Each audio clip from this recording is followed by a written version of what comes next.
రూతుని ఏమన్నాడు బోయాజు? ரூத்தினிடத்துல போவாஸ் என்ன சொன்னார்?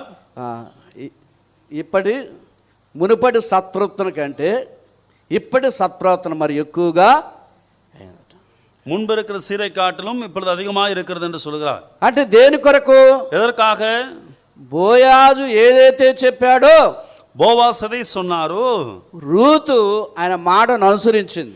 ரூத் அந்த வார்த்தையை அப்படியே செய்தாள். నా కుమారి వేరే పొలంలో పోవద్దు, என்னுடைய మகனே వేరే వయలిலே పోக ఇక్కడే నా పనికత్తెలతో పరిగెరుకోమన్నాడు. இங்கே என்னுடைய వయలిலே వేலை చేయ என்று சொன்னார். బోయాజు చెప్పిన మాట రూతు విన్నది. போவாஸ் சொன்ன வார்த்தையை ரூத் கேட்டாள். ఎవరు మాట వినలేదు. வேற யார் வார்த்தையும் கேட்கவில்லை. అందుకే బోయాజు పొలానికి వారసురాలైంది. அதற்காக தான் போவாசுடைய நிலத்துக்கு அவள் தாயானாள். కనుక యవనస్తులుగా మన ప్రవర్తన అంతటికి ఆయన అధికారం కొప్పుకుంటే, நாம் వాలిబர்களாக அவருடைய அதிகாரத்துக்கு கீழ்ப்படிந்தால் ఈ లోకములో ఒక ఉన్నతమైన అధికారిగా ఉంటావు. இந்த உலகத்துல நீ அதிகாரியா இருப்பாய். రేపు పరలోక రాజ్యానికి నువ్వు కూడా వారసులుగా చేయబడతావు. நாளைக்கு பரலோக